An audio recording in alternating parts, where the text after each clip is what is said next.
Hey, friendo, Steve here. And Larson. Oh, man, we ain't got no music here. Let's do some music for you. Wow. Welcome back to Going in Raw, the only pro wrestling podcast you need to be listening to right here, youtube.com/Steven Larson. On today's episode, we're talking about last night's AEW Dynamite, teasing what could be the feud of 2024. Gosh, I hope it happens. Ooh, that's going to be a good one. MJF versus Swerve Strickland. We're going to talk about that. More Continental Classic action with some, not shenanigans, but we got ourselves a triple threat for one of the semifinal matches. We thought awesome. that might happen in one of the leagues, but it wasn't this one. We thought it was the Danielson. Oh, the yeah. Would happen, the Blue League. So we're going to talk about that. But first, today's the day, Larson, when all those WWE releases from back in September, we're starting to get some videos. People are starting to open up on what they're doing. So we're going to talk about that first, and probably the guy that you and I most looking forward to seeing what he does. Man, he's calling a lot of people out in one of his awesome videos. We're talking about, of course, great.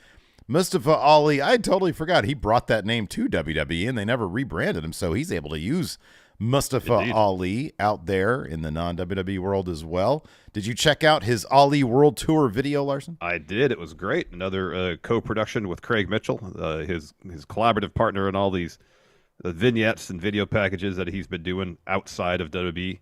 I have a full list here of the dates, courtesy here of House of Wrestling, that Ali's been announced for. I think there's 1, 2, 3, 4, 5, 6, 7, 8 between beginning of January, mid-January, and March 4th. So in that span, he's wrestling for GCW, Progress, Defy, Prestige, amongst others, facing Gringo Loco. Ooh. Gringo Loco is one of them dudes. If you want to see somebody, him and Shane Mercer are like the two guys. Check out their highlights on YouTube. Oh my God, those really two guys are really awesome in the ring. Yeah. And then another show, he's at a tag match facing Vikingo and Gringo Loco, who are the team opposite him. I don't remember who his partner is.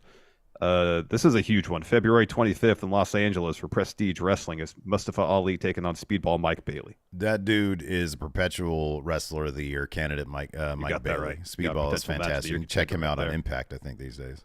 And then March 4th in Chicago, he's facing Trey Miguel. Oh, wow. That's going to be a good one, too. Yeah. Wow. So already Mustafa Ali filling up his schedule. If you haven't had a chance to check out the Ali World Tour campaign video, go check it out. It's a continuation of one of the vignettes he did on his own in WWE, and it's really good, and I can't wait to see what he does on the independents, handling his own creative, putting on hella good matches, and where it goes from there, who knows? But if he's found a road for himself that satisfies him creatively, and I'm sure he's making good money doing it. Yeah. Super happy for the guy. We're huge fans of Mustafa Ali here. Want the absolute best for him. And dude, I want to see like what he can do, because I get the feeling that he's going to be one of those wrestlers that's a bit more savvy about his, like, it's one thing to go town to town and wrestle. It's another thing to build up sort of like almost like a personal media brand for yourself, with these vignettes. I don't know if he's going to planning on, if he has, or he's launching a YouTube channel, going to stick to the Twitter stuff or what. But I think that's a really creative dude who can do stuff like to, sort of complement and supplement the wrestling stuff that he does, to keep us all up to date on what he's doing. You know, man, these wrestlers, it would behoove so many of them to collaborate or link up with people who are savvy in the social media sphere, in the digital media sphere, and produce this kind of stuff like he's doing. Because it just makes him, it takes the production these days. For not a lot of money, you can have really high production value. And it takes, what WWE and AEW does in terms of production value for video anyways. And it just makes it, you can do that independently, Yeah. So I'm really interested to see what he does. You know, the video that Ali put out today, there's a helicopter in it. He gets in a helicopter. There's a helicopter in it. Yeah. There's like a campaign rally with a crowd of people and signs. I mean, there's some money on this. There's an extra who's doing way too much in one of those shots. You know, you always have to have at least one extra in your shot doing way too much. Yeah. Remember the first scene in Multiverse of Madness? There was that lady in the background that's doing way too much. Yeah. Yeah. I remember there was it was even with Doctor Strange's plastic hair in that scene. Yeah, it's still distracting. But it was still super distracting. My favorite, I saw this clip. I think it's director's commentary, or I'm sorry, it's actor and director's commentary for the movie Pollock with Ed Harris. I just saw the little clip, and there's this scene where like this media is mobbing Jackson Pollock's character, Jackson Pollock. Yeah. And there's this extra, and all of a sudden during the commentary, Ed Harris stops and this fucking extra right here doing way too much. That's hilarious. Also in Ali's campaign video, sets his sights on some notable names of the world of professional wrestling, including Okada, Swerve Strickland, Will Ospreay, amongst others. You know, if there's a possibility that Ali is spearheading basically everything he's doing at this point and can find a way to have those matches in 2024, that'd be pretty damn incredible. Okada's going to be interesting because, as we all know, he's going to WWE, but everybody else on that list, absolutely, that'd be cool. I don't think Okada's going to WWE, man. What a bummer. Yeah, I got it set in my heart, man. Gunther versus Okada, that's what I want to see, but it's not. That'd be fun to see. It'd be a great match. I want to see that match. Absolutely. Also, Matt Riddle, his return to MLW is confirmed today, courtesy of Court Bauer on the latest Busted Open Radio. These transcripts come to you from Fightful. He says, we started talking to him, that'd be Matt Riddle, in the late fall about having a future with MLW and seeing what we could do with him. We're looking at a really strong 2024 with Matt being a part of that and hopefully beyond. He's going to be on virtually all our shows going forward. Where that takes us down the road, we'll see. He's able to work for other places, just to let everyone know that. He's primarily with us. But so far, those are the only two names that we've seen announcements for, that I noticed at least. I'm wondering if, like a guy like Dolph Ziggler, for example, might be more used to. Why are you half smiling? Because he's just going to show up in AEW programming in the next couple of weeks. Well, that's exactly. He's used to that.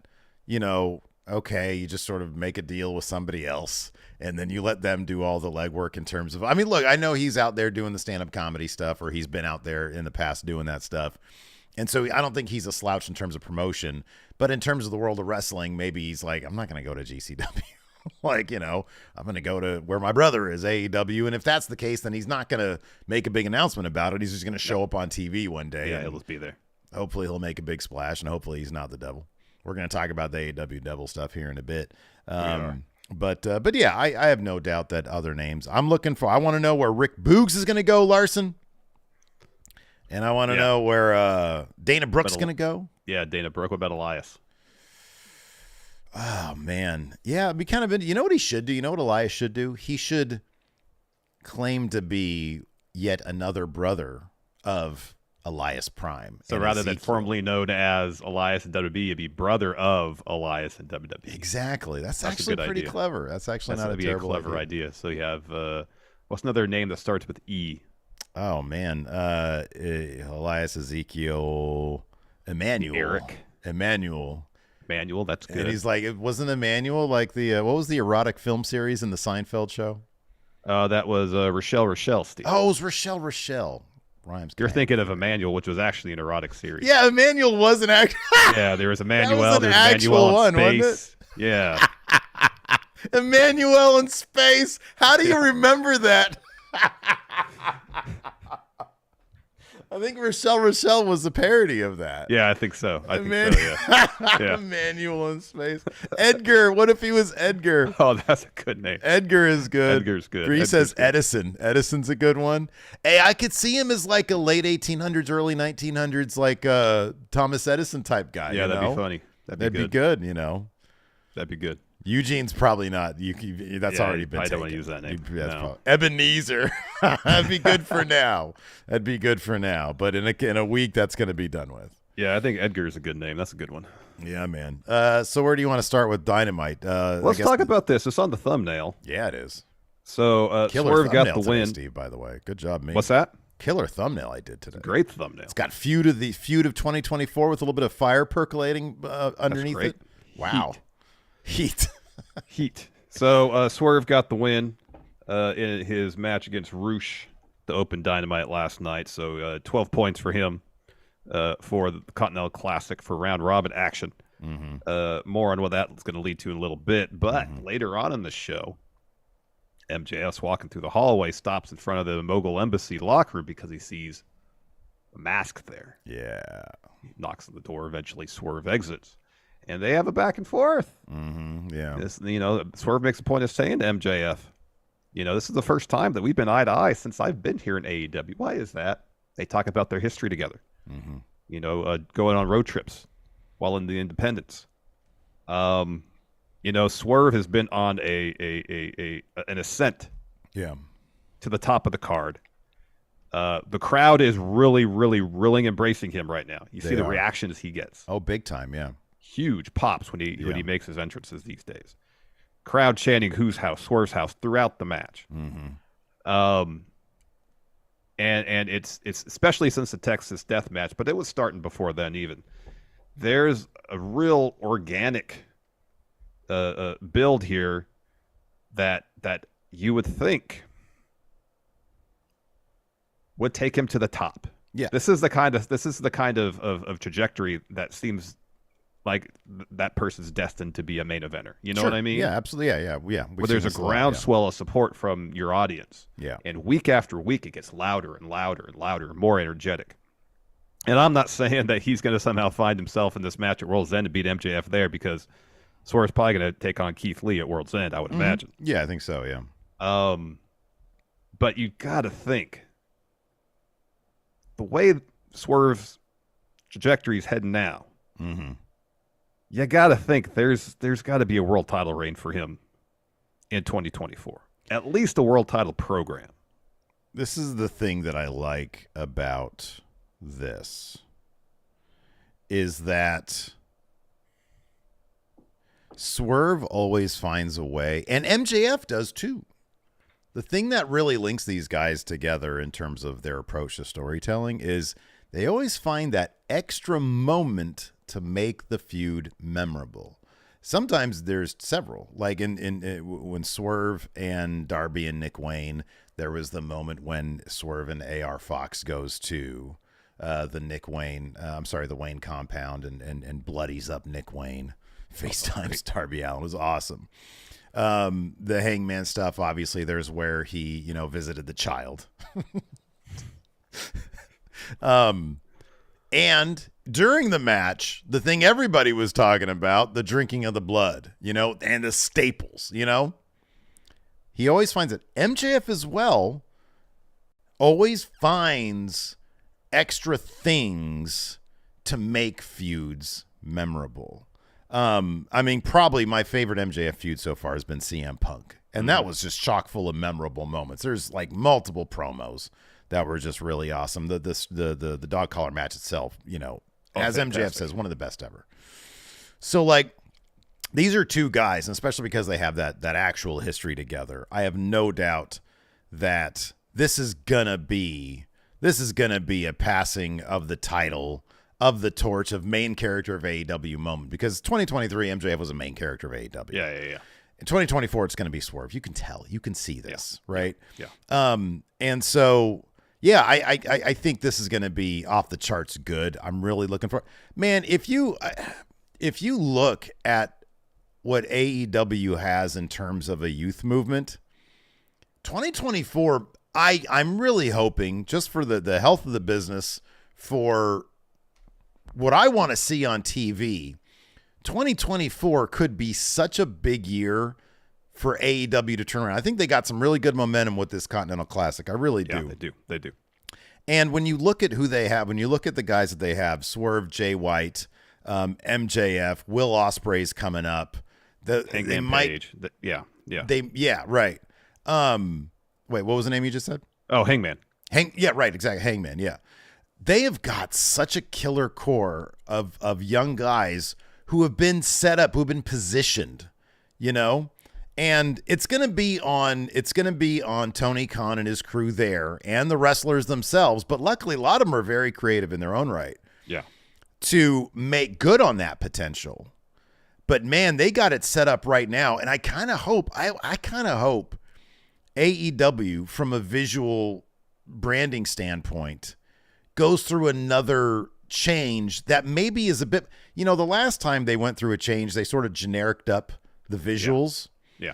And I'm not saying you do a carbon copy of this, but when you think of the Attitude Era changing over from get that song, get Thorn in My Eye. I kind of feel like, dude, enough of this, you know, WCW 2.0 shit. Give me some Attitude Era 2.0 shit. Grunge up your shit.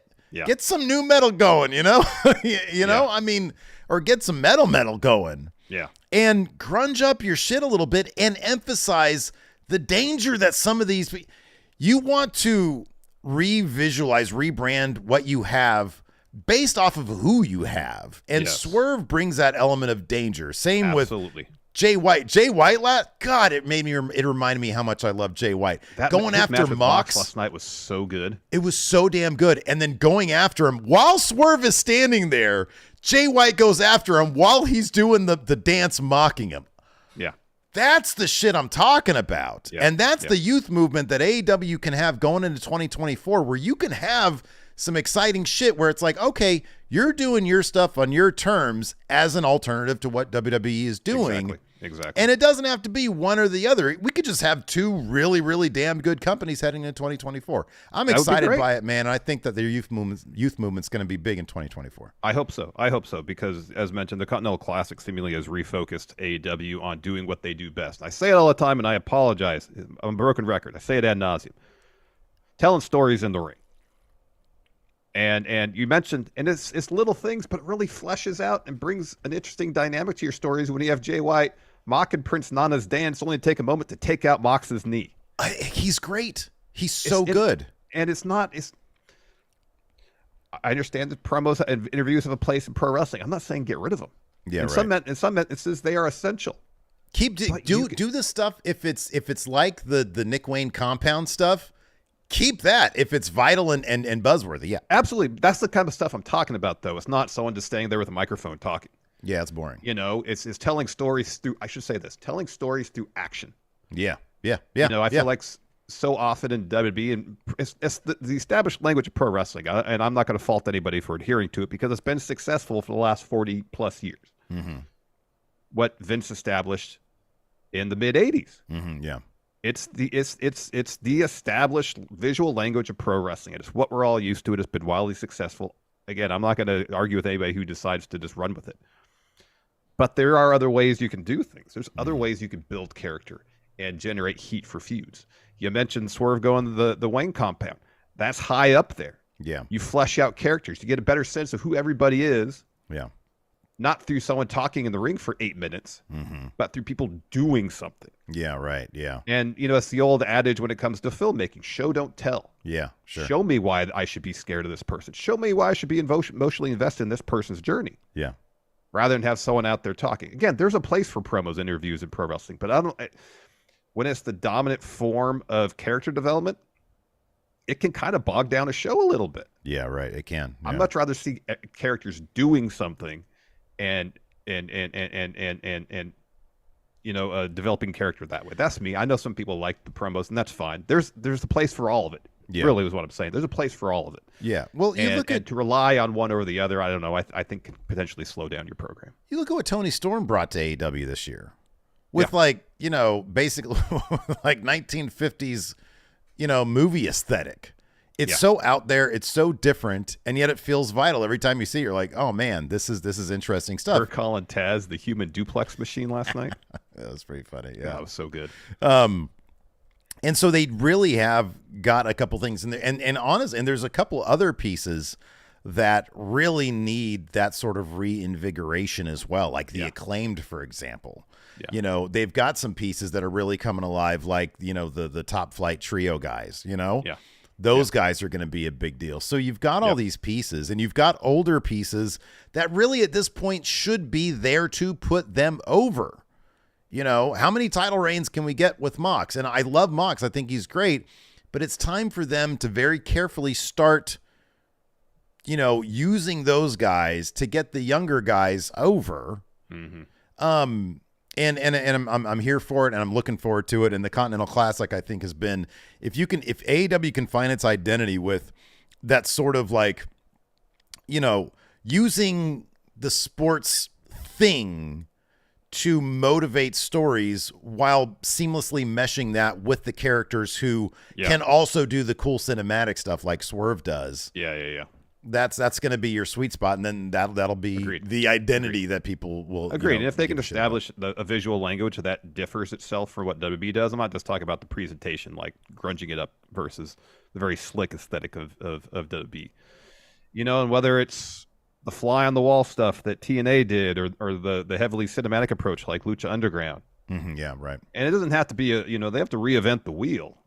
By a stretch, but just give the show its own distinctive visual language and approach to how you're telling your stories, and let that be the vision that everything runs through. Mm-hmm. Yeah, right. Yeah. And then you're going to separate yourself from your competition, and you have week in and week out some of the best wrestling on TV. Mm-hmm. Yeah.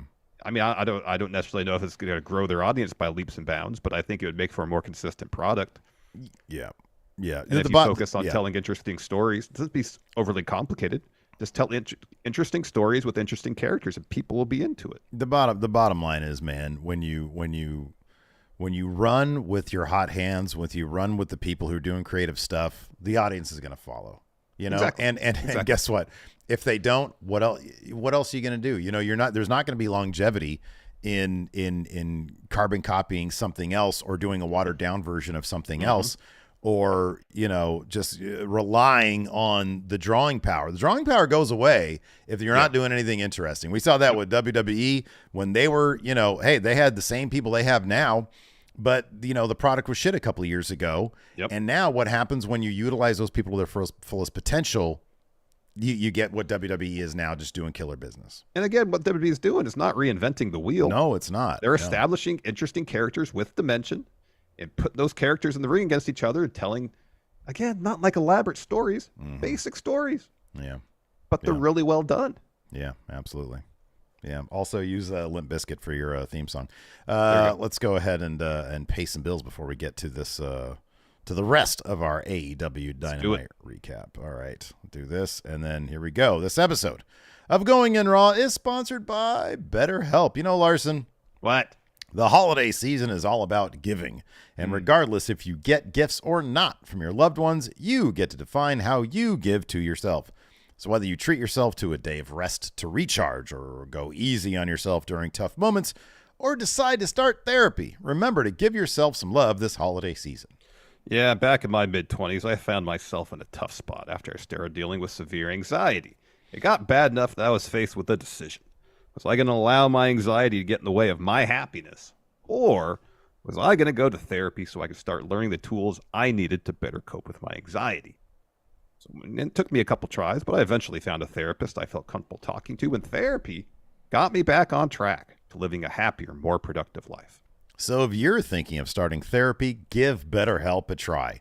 It's entirely online and designed to be convenient, flexible, and suited for your schedule.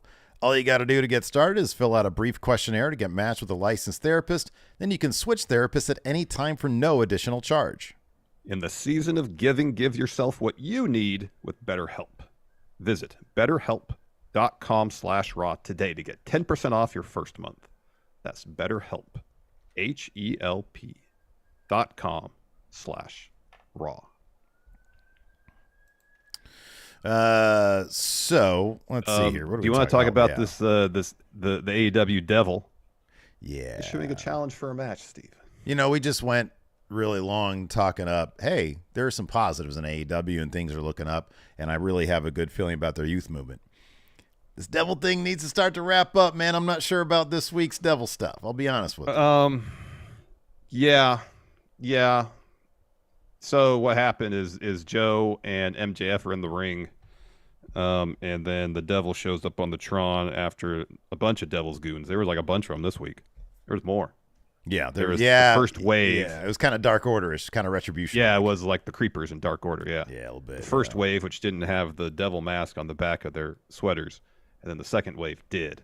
Anyway, so the Devil shows up on the Tron and doesn't speak. It's all written in this video, where essentially issues a challenge for the Ring of Honor tag titles. Now, we used to always crack the joke about Uncle Howdy getting in the ring and running ropes. It's just kind of a ridiculous sight. When you have someone you're trying to build up mystique for, a mystique with, and then doing something as, in the world of pro wrestling, pedestrian as running ropes. Yeah. And then, so now the idea is we're going to have two of these masked attackers in the ring wrestling a match. And I don't know, it's a bit of a ridiculous sight. Yeah. Given the context and the nature of what they're wearing, that they'll be in there, doing arm bars and arm ringers and working a body part. You know what I mean? There's this disconnect between what we're seeing and what they're doing. Yeah. That makes it kind of corny. Yeah. And so I was trying to find, like, what do you think the point of this challenge and potential match is? I find it hard to believe they're gonna do an actual match, but the fact that they were so specific about the Ring of Honor championships, which kind of is also adds to the corniness. What do these guys care about the ring? I understand the Ring of Honor championships is the symbol of the best friendship between MJF and Adam Cole. I get that. But it also seems like the Devil's henchmen want some gold, which shouldn't be their motivation. It's silly. I think what you said first is their primary goal, because but before we started, I posited this idea to you, and yes, it's cheesy. If there's something, the particulars, whatever, a situation where Samoa Joe loses the Ring of Honor Tag Team Championships to these masked attackers. So they got their belts around their waist and they're happy about it. In an effort to build up some heat for this MJF Samoa Joe match at World's End. We know the match is going to be great because their match at Grand Slam was really, really good. Yeah, right. Yeah. There just isn't a ton of heat to this feud right now.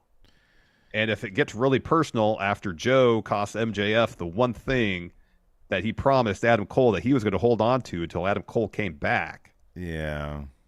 I can see from a storyline perspective why they'd pursue it. That being said, the idea of a couple of dudes with the hoodies and the ski masks on running ropes, it's silly. It is. It's silly, regardless of the motivation. It's silly.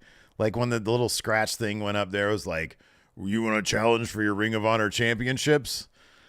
Like, I get it. I know it's a thing with Cole, but I don't know, man. It was too much. It was too many masked attackers. It's really killing I get it. Samoa Joe wants to keep MJF solid for his match at World's End. I understand that philosophy, but when you convolute it with, I get it. Every week they feel, I guess, creative. Tony Khan feels like they need to do a twist on the masked attacker so as to not make it redundant. The problem is there's only so many things you can do, and a lot of it just does come off in a macro sense as redundant. And, they had already been challenged to a tag match, and it was a ruse to get MJF away from Samoa Joe so they could attack MJF, right? So now they're doing another challenge, but this time it's for the titles. And are they actually going to do a match this time? I find it difficult to believe that they would actually go through with a corny-ass match with some masked attackers. Because if it didn't jump the shark this week, I mean, we're already getting people out there saying this has gone on too long. And I get it. The Devil's injured right now because it's Adam Cole. I get it. Yeah. But then, Larson, you also have this other element where right before this Samoa Joe MJF Devil's Henchman people segment happens, you have a Wardlow promo where he is so completely obvious about being involved with the devil stuff. He is over the top, not subtle about the devil stuff. He refers to the devil. He talks about Yeah, and he hasn't been the entire time. He talks about we're going to do this. We're going to do that. We're going to bring the devil to his knees. You're evil, and we're going to do... And I'm like, why doesn't Samoa Joe just go to Wardlow and be like, hey, I watched your promo. It's clear that you're involved in this. I saw the other week when you clearly had mask hair after you guys attacked, and then you come out for a match afterwards. It's clearly Wardlow's involved with this. Dude, I understand. I'm almost positive that this would have taken on a much different route if Adam Cole hadn't been injured. And I get that they have to book this shit on the fly. That's pro wrestling. But I also have to respond to what I see on the screen, and their pivot from that. It's a bit long in the tooth now, man. It is, and it's unfortunate their hand was forced due to Cole's injury to kind of prolong this until Adam Cole comes back. And I guess, what if Adam Cole's gonna be out another 3 months? What if he won't be back till March? Yeah, April. Mm-hmm. Can you really get another 3-4 months out of this? Yeah, right. Yeah. And I wonder if they have thought about pivoting who the devil is to somebody else at any point Wardlow. And it's just there the entire time, and they're like, man, damn it, I haven't been watching these Wardlow promos. Otherwise, I would have known. No, I saw Wardlow. I was like, I'm not that interested in what he has to say normally, so I fast forward. That what people are going to say. Right. Yeah. Whether they pivot saying, oh, it's going to be Wardlow under the mask, or it's Jungle Boy, or whoever. If they've had those conversations, I understand the most impactful reveal would be Adam Cole behind the whole thing because he's trying to soften up MJF, so when he gets another title match, he can beat him this time. Yeah. It makes all the sense. Yeah, but it's just an unfortunate situation where it's hard. We see this with the Bloodline story now. Yeah. It's hard to keep in pro wrestling when you have to elongate a story to find ways to keep it interesting. Yeah, the Bloodline's gotten really long in the tooth. Like especially after Crown Jewel and Roman took all that time off, and it's just like Jimmy acting a fool and Solo not talking. It's like, okay, you guys really need to, like, I get it. You're going into Mania season. Roman's probably going to lose at Mania, but that's getting long in the tooth too. But at least you don't have, masked attackers are not easy to do. Like that can get old really quick, and that can get goofy really quick. Yeah. And I do fear that because of this pivot, the reveal, which, dude, the reveal's gotta happen at World's End.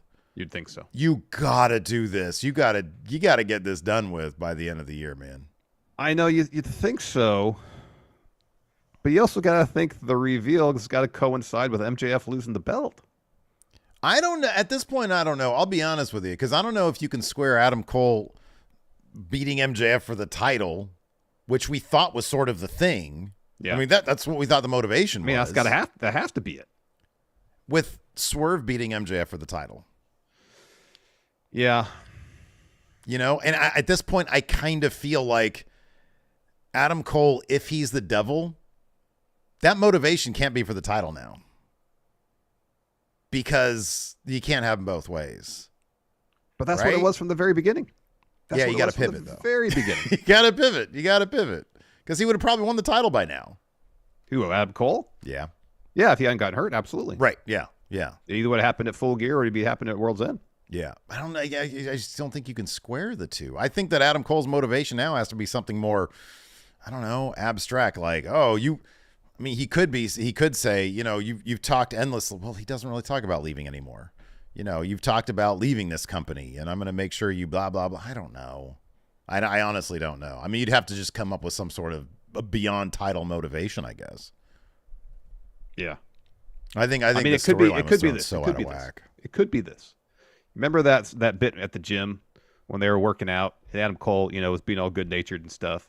And MJF made some joke about someone else there, and then Adam Cole played along with it for a second, and then stopped himself. Mm-hmm. Yeah, right. Like he's trying to repress his kind of heelish tendencies. Yeah, sure. Yeah. Maybe here's an above the title motivation. Maybe is while Cole brought the best out of MJF, Adam Cole's like, I was trying to make myself a better person. Yeah. Being around you. Yeah. And your heelish tendencies brought back a part of me I didn't like. Yeah, and now look at me, I'm the devil. And now look at me. You did this. Yeah. That's the only thing I can think of. Yeah, I mean, look, they can do something. And, I honestly, honest to God, I hope that they come up with something good. I really do. Yeah. And I feel bad if the injury really cocked up the storyline.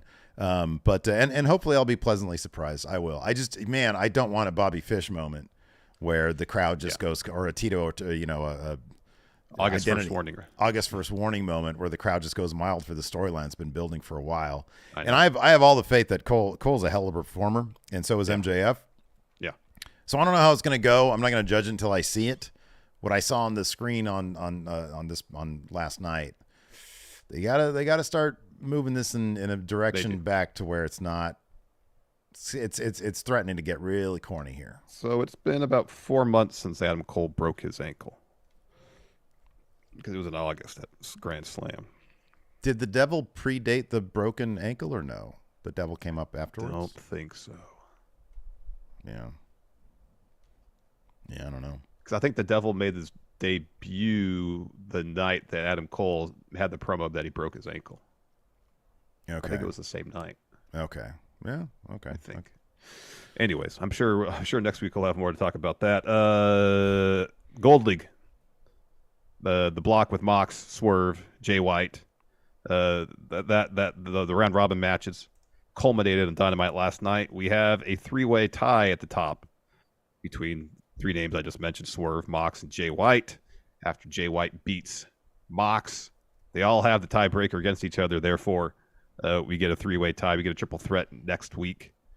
Winner moves on to World's End to contend for the inaugural final in the Continental Classic. Steve, who's moving on of those 3? Mox is going to move on. They did the triple threat to protect Swerve and to a degree Jay White. I mean, I think that all these guys need to be protected to a degree. But I think this has been brilliant. The booking on this has been absolutely stellar. And whoever is actually doing this, Tony Khan down to whoever it is, well done. Didn't see this coming. I thought Jay White's early loss against Swerve was basically going to be like, okay, well, his story's going to be he had a terrible Continental Classic. On the down low, he ended up coming back and getting into this triple threat here. Yep. And that's awesome. And they did a killer job with it. Looking forward to this and a triple threat. I think it protects everybody. But I think because the thing is, Kingston's going to come out. He's going to come out of the Blue League. And Mox, I think, is the most obvious guy for him to beat to get those titles back. So Mox would have to pin Jay White to move on to the finals then. Because they ain't going to have Swerve get pinned by Mox twice. Yeah, no, I think that's probably going to be the thing. Yeah, I think that Jay White will probably eat a bunch of finishes from both those guys. Mox will, dump Swerve out of the ring or something like that, and then he'll pin Jay White. I think that's probably how it's got to be. Mm-hmm. Swerve hits that big double stomp thing, and then right into a paradigm shift, and then that's like paradigm shift for Jay White. He gets hit with the big double stomp thing, and then he gets thrown out. Paradigm, or whatever. But I think Jay White eats this pin. I think. What do you think? I think now that Keith Lee is set his sights on Swerve, you got to think that's the World's End match, so Swerve ain't going to win it. Yeah, right. So Jay White just pinned Mox. Mm-hmm. And while it'd be huge for Jay White to get 2 straight wins over Mox, I don't see it happening. Mox is going to squeak out a win, most likely. So I think on the other side, if Danielson beats Claudio on Collision, he'll have 12 points. Mm-hmm. And then it's down to Andrade versus Eddie Kingston.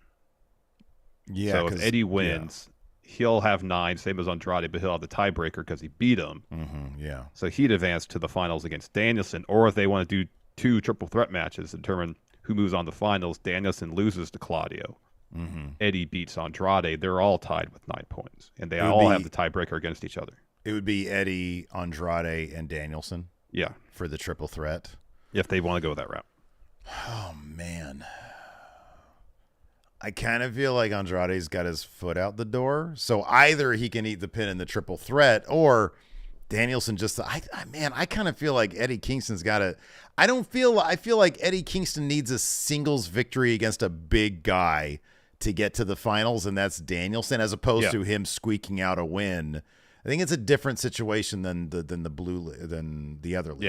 Yeah. I mean, this is all about Eddie coming back from down 0-2 and having his biggest and the fact is they've told the story about Danielson getting beat up. And so it does. I mean, he's softened for Eddie Kingston, so it's not like Danielson's at 100% by any stretch. Lucky if he's at 60%. Yeah.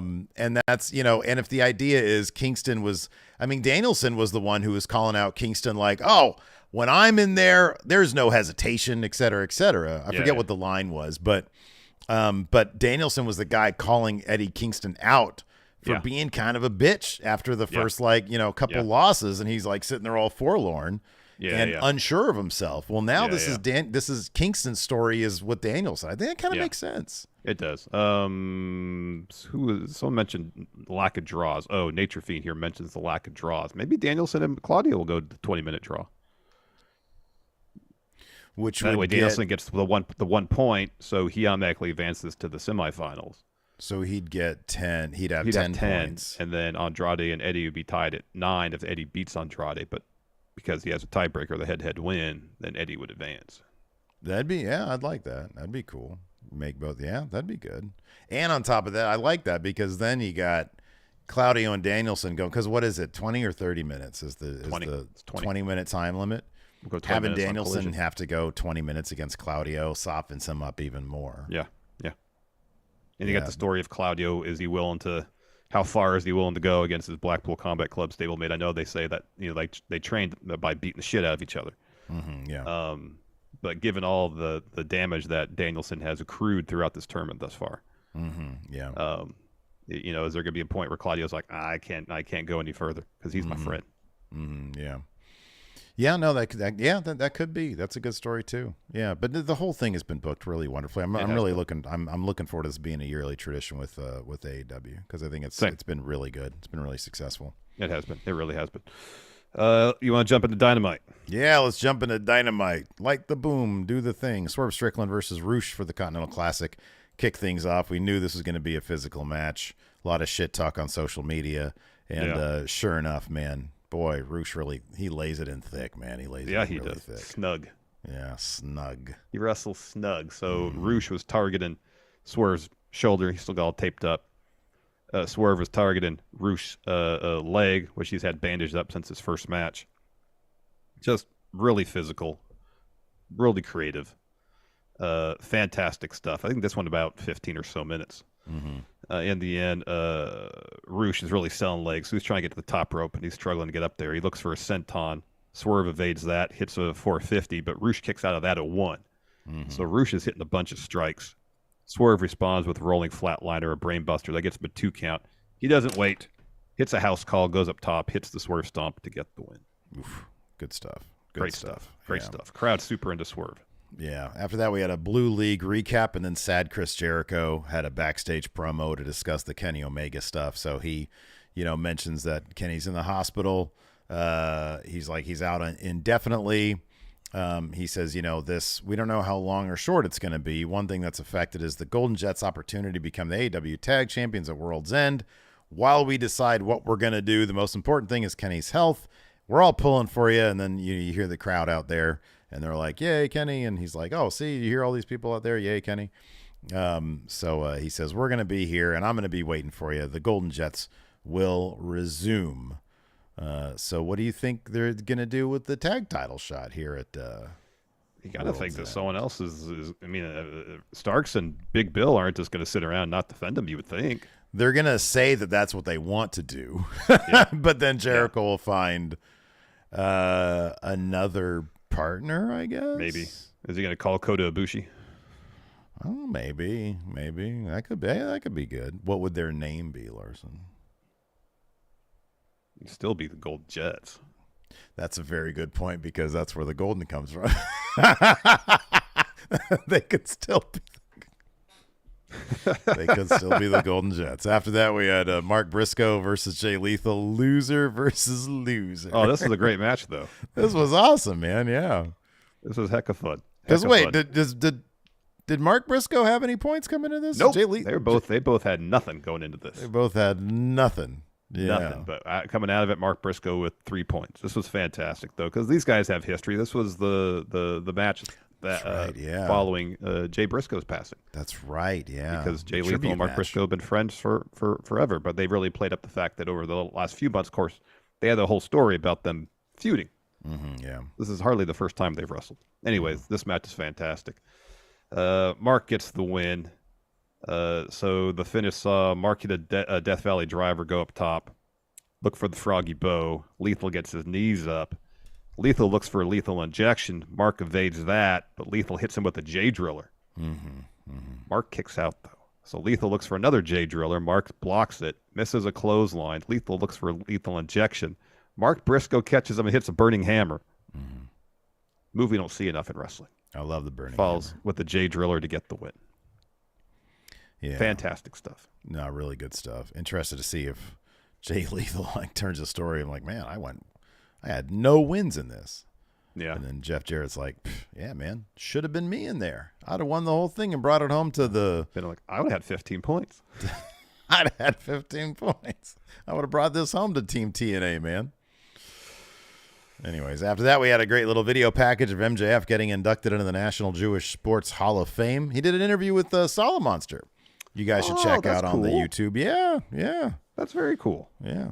After that, we had Wardlow video package where he basically just says that he is involved in this devil stuff. He's like, this has always been a battle between good and evil, Max. The clock is ticking. We are getting closer and closer to your world ending. We've seen you run and cry, and we've seen you weak, and soon the world will see you broken. Max, the payment for your sins cannot be delayed any longer, and I will be the one to bring the devil to his knees. I mean, they might just pivot to Wardlow being the devil, man. Like last week when the devil came out of the car, he looked big. It might have been Wardlow under there. Yeah. It looked like it was a different dude than it was before. Yeah, could be. Before we get to this Samoa Joe MJF segment, Steve. Yeah. Oh, yeah. Let's take a quick break here. Yeah, let's do that. Talk about goals. Oh, definitely. We're goal-oriented here at Going In Raw. We've had some goals. We had some goals in 2023, and some of them we accomplished, including getting 198,891 subs, the palindrome. We did it. We did it by the end of the year. Therefore, Friendos get a 12-hour stream from us early in the new year. But that's not to say that we're done with our goals. No. On the contrary. The show could be called Goaling in Raw. It could. Look at you. Thinking fast on your feet. So, next goal. Another palindrome, 199,991 subs. Yeah. That's the road we're on now. Yeah. So, if you could, please, if you have not subbed to the channel, hit that subscribe button, hit that notify bell so you're notified of all our new content. We got minimum 5 podcasts every week. Yeah, it'd be awesome. And we also have like threads that go up. You know, we've got also bonus episodes. Who's that for? Who gets the bonus episodes? Oh, it's the people who have the Friendo Club setup. You've heard about the Tribal Chief setup, Roman Reigns' Tribal Chief setup. It's for nobody, especially Seth Rollins. But what can Seth Rollins get? The Friendo Club setup. That's right. Bonus episodes, question threads where we can read your name and question and answer that question right here on the show. And, of course, access to the Big Blue Predictions Challenge. Who will take that Big Blue Predictions title away from Graham, a.k.a. Patrick Sparks, a.k.a. The B-Man, coming up at Week of Champions 4, World's End, WWE Raw Day 1. That's going to be Week of Champions 4. Graham's putting that Big Blue title on the line. I think he's going to end up being a transitional champion, but maybe he'll prove me wrong. I don't know. So you can get the Friendo Club setup. I'm about to say Tribal Chief. Can't get that. That's only for one person. It's Roman Reigns, not Seth Rollins. Certainly not Seth Rollins. You can get the Friendo Club setup, and you don't even have to sell back to get it. All you got to do is click join on YouTube or go to patreon.com/Steven Larson. $5 a month. You get access to all that. We're bringing back bonus episodes in a big way, baby. That's right. Coming in the new year, more bonus episodes. Massive. We have a huge back catalog of bonus episodes, though. So, enormous. Like in the meantime, you just go back there and you do. Yeah, available. It's available now. Also, here while you're pressing buttons, whether it's to subscribe, join here on the YouTube, go to our Patreon. If you could, if you're watching live here on the YouTube or on demand, it doesn't matter. hit that like button. Steve, we got about 400 people watching here now, but we're under 100 likes. What? That's got to be a glitch in the system. That's got to be some sort of issue with the matrix or the coding, perhaps. I don't know. It sounds like, though, it sounds like, YouTube, they really got their shit together. It just sounds like we got some big dummies here watching because you guys haven't hit that like button. I know what you're thinking. Did Steve just call me a big dummy? Yes, because he didn't hit the like button. Your ears don't deceive you. That is correct. You heard right.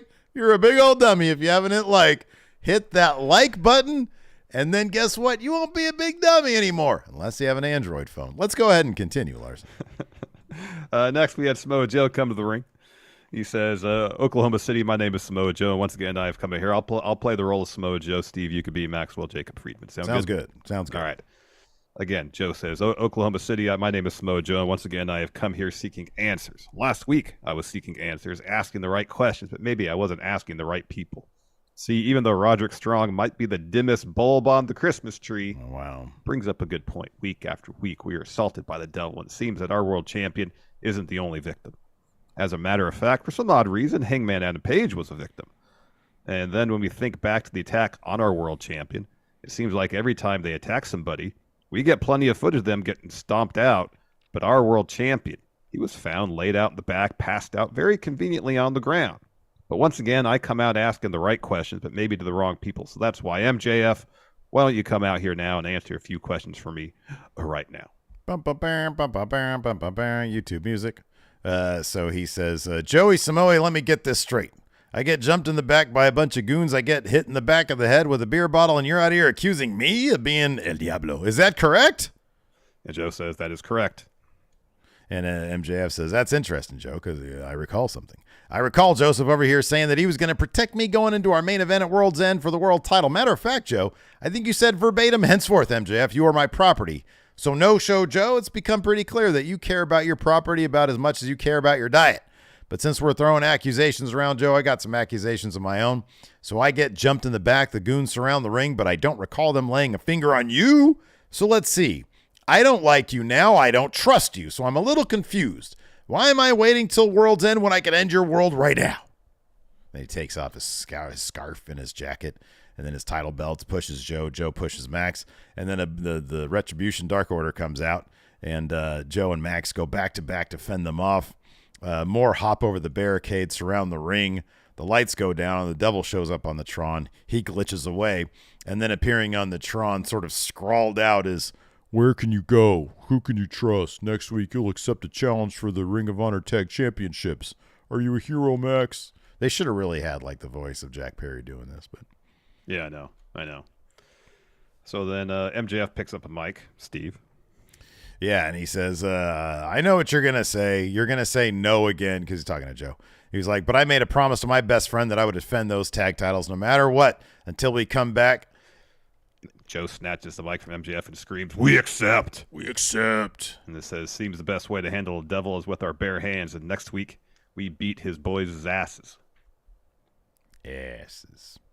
Yeah, a little on the goofy side. But, Joe sells it as bad. Both these guys, Joe and MJF, they sell it best they can. That's true. So, White Brownie here in our Twitch chat just said, good news, Bailey has signed a new contract. Interesting. Let's see if I can get some details on that. Cool, that's true. After that, we had a best friends interview, and it's Statlander, Orange Cassidy, Trent, and Rocky are all out there. And Renee says, hey, you guys have momentum on your side. What's the future look like for Roppongi Vice? Roppongi. For Trent and Rocky. And Rocky's Roppongi Vice. Renee, I just spent 329 days as the CMLL welterweight champ. Every night. Eating chips. He says, until I lost it, I'm just looking for new international opportunities and bring gold around this pretty waist. Orange Cassidy took that as a challenge because he said international. And he says, okay, I get it. Fine. I'll see you Friday, Rocky. And then everybody's like, hey, good job. And Trent and Chris start sort of mockingly chopping him on the chest. And they leave. And he's like, what did I do just there? So he sort of stumbled his way into an international title shot. Oh, it was pretty good. It was a fun little segment. Rocky's reaction was pretty great. Yep. After that, we had Saraya versus Riho. Winner of this gets a shot at Tony Storm's title at the World's End. Sorry, let me interject here real quick. Yeah, breaking news from PW breaking Insider. News. Yes, Beep, beep, beep, beep, beep, beep, beep. multi-year deal for Bayley to remain in WWE. They're locking them up. They're locking and hopefully them up. she got a hefty raise with that new deal. Hopefully she made more than Charlotte, but then Charlotte's got a favored nation's 4 horsewomen clause.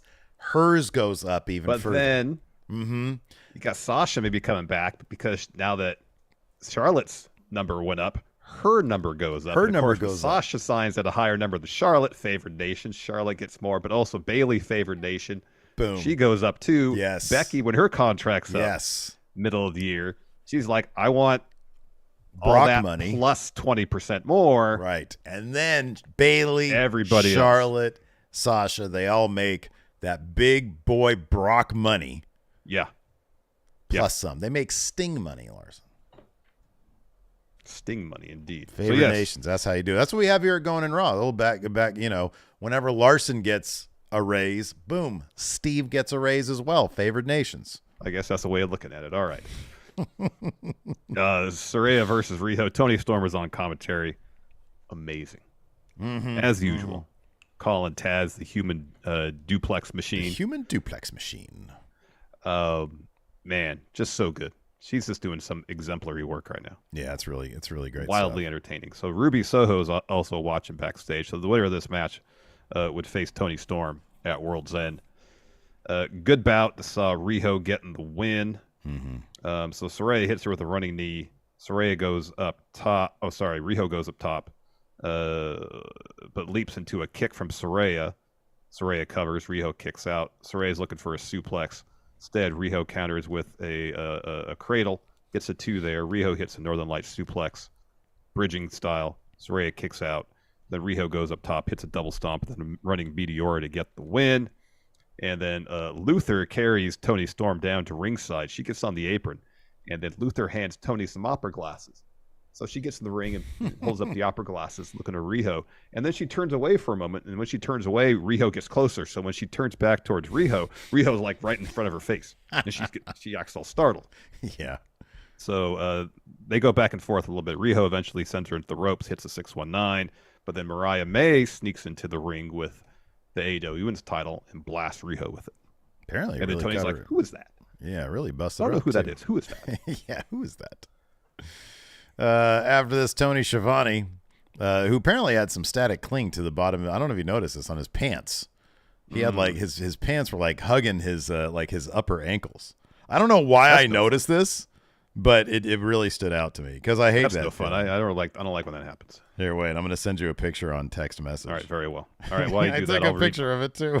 I'll read Schiavone reading from Christian Cage's prepared statement. So it reads as follows. Schiavone, you better read this statement word for word and put some effort into it. If you phone it in like you usually do, I'll slap the yellow off your teeth on sight. That being said, Oklahoma City, sit down, shut your mouths, and show some respect as Tony Schiavone conducts my business. Oh, yeah, look at that. As the biggest, hottest, and most talked about star at AEW, I've no doubt put a hole. The whole of my absent has left a hole in your lives. That line was kind of, I think, miswritten. After my career-defining win over Adam Copeland, I decided to take my prodigy Nick Wayne on a well-deserved vacation. I understand that Adam Copeland has challenged me to a no DQ match at World's End. So just to put all your tiny minds at ease, I will make my return this Saturday in Collision, where I'll respond to Copeland and answer any questions about what transpired on Dynamite in Montreal. I expect nothing less than a hero's welcome upon my return. And then they played his music. Yeah. So yeah, when you look at the pants right there, what feelings does that bring to you?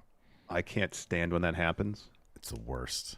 It's not fun because then you're down there and you got to like pull them off your ankles and try to shake. Right. I don't know why, but I feel like if I shake the bottom of my pants, it'll disperse the static electricity and it won't cling to my legs any longer. But I don't think that it might make it worse. You know, when that happens, sometimes it's really annoying when like it happens, and I think it's like a temperature thing. Maybe, I don't know.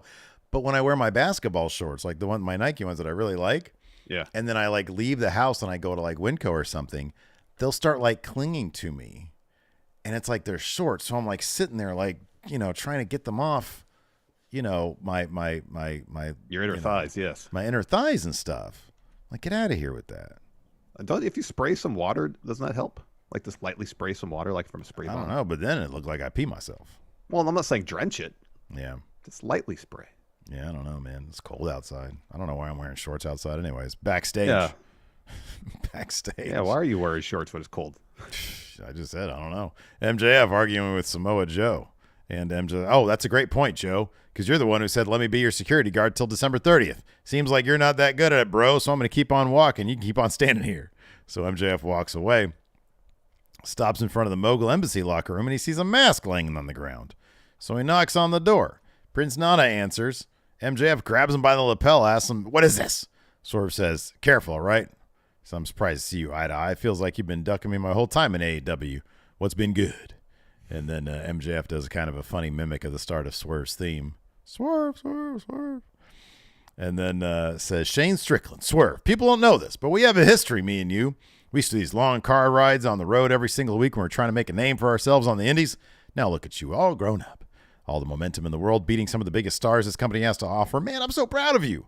However, I haven't been ducking you, boss. The reason me and you have never made eye contact in this place because, unfortunately, there's levels to this shit, and you're not on mine. And to make matters worse, I don't hear your theme music. Therefore, neither is your star power. So then Swerve replies, it's funny you bring up those car rides back in the day. There were many of them, hours through the night out in New Jersey. It was magical. You were the best chauffeur I ever had in my life. Some of the best sleep I ever had on a road. Some of the best sleep on a road trip I ever got, and that's because of you. Thank you, man. As a matter of fact, let's go back to that interaction between you and William Regal years ago. Didn't he bring up an email about a tryout that you failed and couldn't do it? Turned you into the whiny little bitch champion that we see today? Yeah, you're right. There are levels to this. You do tryouts. I sign contracts. Be careful how you talk to me because the last person who didn't, I hung them outside the ring in front of 13,000 people by a chain. MJF says, solid monologue, bro. You're starting to get so good at talking. Again, proud of you. You talk about Hangman an awful lot. It's also almost obsessive. Now it's funny you're talking about respect because I'm your world champion, so I think you need to check your tone and watch your mouth. While we're talking about your mouth, maybe show me some respect and pull those hand-me-down Flava Flav grills out of there when you're talking to me. But I do have a question for you. I find a couple things odd. Let me run them by you. You hate Hangman. More than anything, you want to be AEW World Champion. It's not like you're begging about it every single interview. It's not awkward at all. Don't worry about it. But putting those things together, when I think about it, why wouldn't you frame Hangman with the beer bottle? Why wouldn't you jump Hangman? Why wouldn't you consistently try to get inside my head and have your goons in the Mogul Embassy continue to jump people left and right, creating a clear path for you to finally become world champion? Are you the devil? Part of me really hopes so, because you say this is your house, but you're looking at the big bad wolf of pro wrestling, and if I feel like it, I'll blow your house down.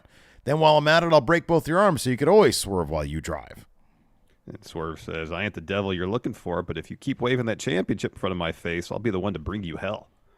So then Prince Nana opens the door and starts laughing, but that's when Joe steps in and says, so, what's good on this side of the hood, my friend? You gentlemen look very, very busy. Yeah, he says, at Mogul Embassy. He says, well, me and my associate here, we have business elsewhere. So Swerve's like, go handle it. So Joe and MJF leave, and then Nana says to Swerve, says, by the way, boss, I forgot to tell you about what happened on Collision last week. So they go back into their locker room. They got some more scheming to do. After that, we had Commander versus Roderick Strong, which is notable for like one of the craziest end of heartaches I've ever seen. Yeah, that was wild. Instead of Commander taking on his back, he did a full flip and took it on his front. Yeah. It's pretty awesome. It was pretty awesome. Fun match. Yep. The stuff Commander does blows my mind still. Oh, it's crazy. The balance necessary to do all that rope walk stuff. It's crazy. It's pretty nuts. It's pretty nuts, yeah. It is pretty nuts. So, of course, Taven and Bennett found themselves involved in this, including during the finish. They pull Roderick out of the ring while Commander's looking for some top rope moves. Instead, Commander takes him out with a rope walk moonsault. He puts Roddy back in the ring, looking for a springboard. Instead, Roderick Strong counters with a jumping knee, and then that crazy end of heartache to get the win. So Taven rushes in the ring and puts the neck brace on Roddy. And then Taven and Bennett start taping up MJF as the devil signs all over the ringside area. Renee gets in the ring to interview Roderick Strong. She asks about the signs, and he says, Renee! I'm so happy you're here. Samoa! Joe, please listen to me. It's so obvious now that Max is the devil. Look, Hangman mentions Max is the devil, and he gets taken out. Joe, it's time to believe me. And Renee asks, well, why do you think Joe still doesn't believe you after all this? And Roderick just says, Renee! How can you say that? Samoa! Joe is my best friend by proxy. Yeah, it's good stuff. It's funny stuff. Roddy's getting himself super over because he really is. Yeah, he really is. Yeah. And then we had our main event, Jay White versus Jon Moxley. As we mentioned before, if Jay White wins this, he gets to be in the triple threat match. If Jon Moxley wins, it's just him and Swerve. And, man, this fucking match was just awesome. Oh, this was so good. Yeah, dude. Jay White's Gosh, one of my this favorites. was so good. Like the desperation that Mox had at the beginning to try to win quickly. Because his body's all beat up. Yeah. He tries to, Jay's talking shit and he, moseys around the ring a little bit. Takes a swing at Mox. Mox ducks, locks on the choke. Jay gets out of that. Mox with the elbows, looking for a Death Rider. Jay escaped, but Mox hits a pile driver.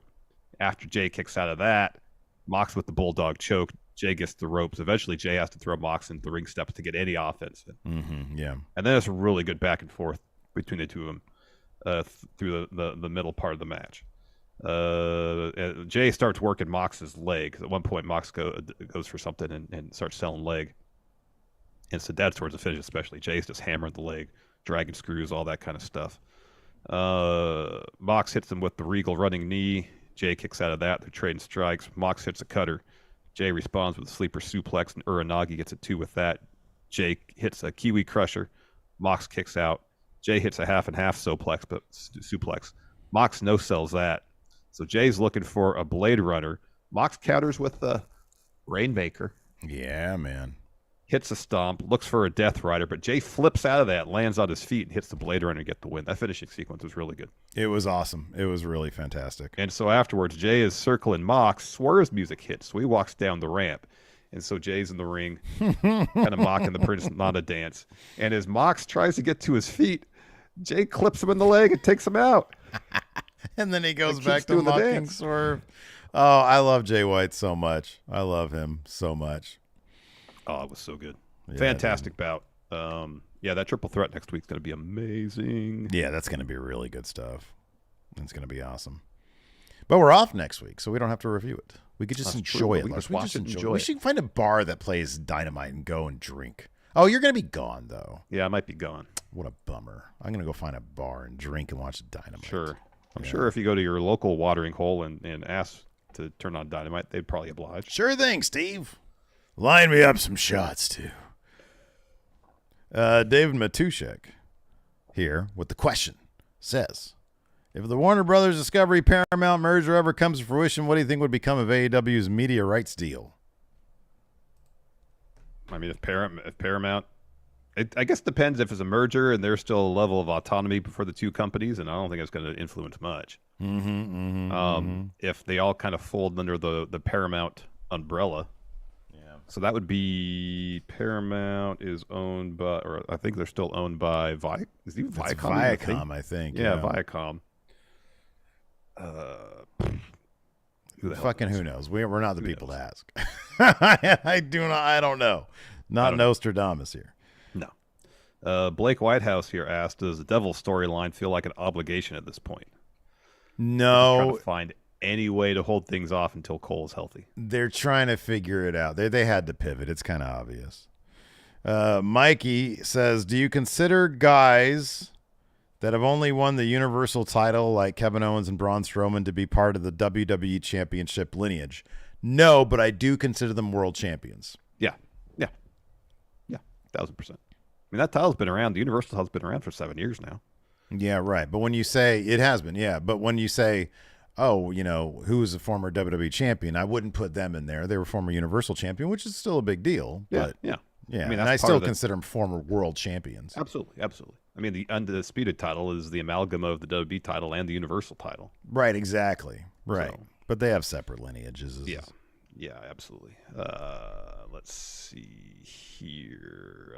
Luis says, with AJ newly heel, should WWE revamp the OC? How would you do it? I mean, they should keep them split because of the Karrion Kross storyline. Because he said in the build-up to the AJ match, hey, through this you're going to lose your brothers. Yeah, right. Yeah. So that's like the only thing Karrion Kross has got going right now. Mm-hmm. So don't mess that up. It's his only claim that he can make. Yeah, pretty much. I mean, like the Good Brothers are barely on TV as is. They're never around. Yeah. No. Yeah. I always hated the name OC. Yeah. They never really did anything with those guys. No.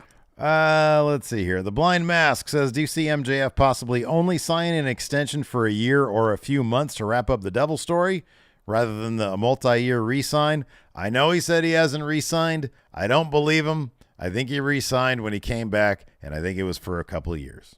Yeah. Yeah. That'd be my guess, too. Ty Moore here asks, who should go after the tag belts now? Who should be Starks and Big Bill's first feud? So taking the new Golden Jets off Even the the new table. Golden Jets, yes. I don't know. It reverts back to the Young Bucks. Oh, they're off TV to rebrand. Yeah, and they're going to be heels when they come back. House of Black are feuding with FTR. Put House of Black, because House of Black wants FTR in. House of Black should beat FTR. FTR should have to join House of Black. Good. Wear some of those like tattoo, like the tattoo sleeve thing that you have. Yeah, the yeah, cloth. some of those, yeah. They have to do that. They have to, goth up their act. Yeah, that's good. And then like House of Black challenges for the tag titles. There you go. FTR is at their side. Jimmy Thomas says, has there ever been a good whodunit reveal in wrestling? What are the odds that the Devil reveal will be worse than the higher power? Yeah, I saw like one of those Twitter accounts. I think it was Trevor Dame asked, has there ever been a masked attacker reveal that worked? Or at least a mystery attacker, Not Even a necessarily mystery masked. attacker. Like the Gargano one was kind of obvious, but I thought the Gargano one was okay. Yeah, it was fine. They didn't, protract it too long. Rikishi being the guy who attacks. No, I did it for The Rock. Yeah, it wasn't very good. Of course, the higher power reveals Vince was pretty lame. Triple H attacking HBK was lame. I remember thinking that one. I was like, that's stupid. Yeah. Yeah, that's a hard reveal to kind of get right. So. White Brownie says, Santos Escobar. Brendan Monroe says, who would be in an AEW Women's Continental Classic? Who would be in the final? Ruby and... Oh, in the final, okay. In the final, I'd say Sheeta, but last time they had a match, it was really bad. Like they did that goofy ass finish. Yeah. Maybe so they can make up for that. Okay, that's good. Ruby and Sheeta. As far as the field, Sky Blue, Red Velvet, have Britt in it, Thunder Rosa, Abaddon, Statlander. 6. That's one block there for you. When is Layla Hirsch coming back? No say, senor. I think she's injured. Yeah, no, she had a knee injury. Yeah. That was a while ago she got hurt. Okay. Lady Frost, Taya.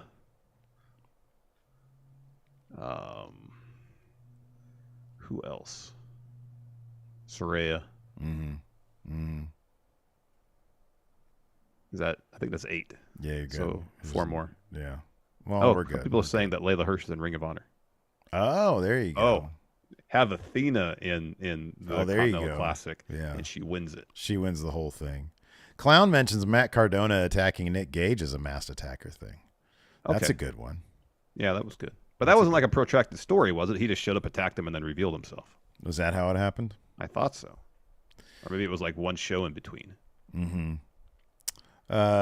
John and Alistair voice. So John says, are you guys big System of a Down and Audio Slave fans? No.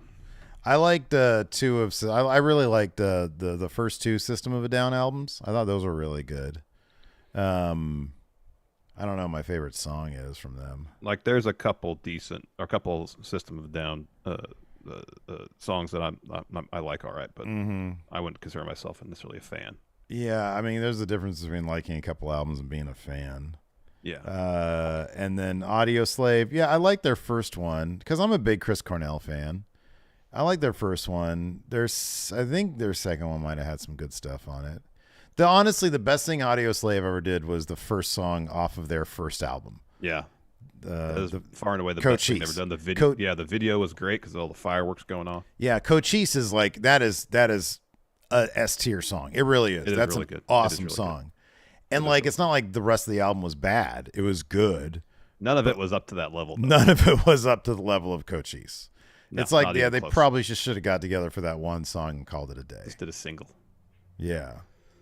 I'm just trying to do something here in chat. Says, is the Mellow Trick story a good whodunit, even though we know who done it? Do we all think that? Did you watch that awkward, and it was intentionally awkward. Yeah. Mello trying to get. Mello, yeah. He's like, hey, you know what you should do? Make it a triple threat. Trick's like, why? Trick seems like he's so off put by Mello at this point. I know. Yeah, they're doing a good job with that. I think they're doing a good job with it. Yeah. Anyways, that's going to do it for the show today. Thanks everybody for tuning in. We're going to do a news beef episode, I think, tomorrow. Yeah. So stay tuned for that. And then have a great Christmas. Absolutely. We'll give our big sign off tomorrow on the news brief thing. But yeah, just to let you guys know, next week we are off. It's the taint of the year.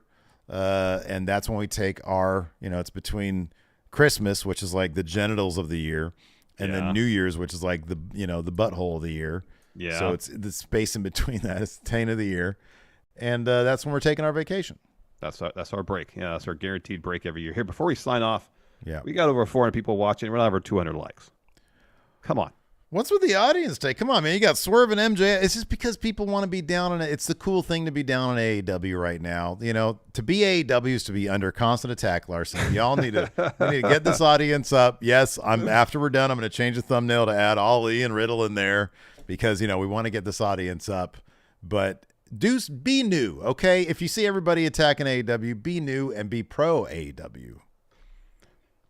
Tired is attacking AEW. Wired is being pro AEW. There you go. There you go. Steve trying to put his own paradigm shift into action here. Vermilion says, stand up for AEW. Stop being a bully. Be an AEW star. Oh, Maggie just called me an AEW shill. That's my goal in 2024. Is to be the top AEW shill. Anyways, that's going to do it for the show. Thanks, everybody, for tuning in. Until next time, we'll see you around. Goodbye. Help support Friendo Club by going to patreon.com/Steven Larson or clicking join at youtube.com/Steven Larson. Access to bonus episodes, question threads for the Going In Raw podcast, and entry to our monthly wrestling predictions challenges. Join the Friendo Club today.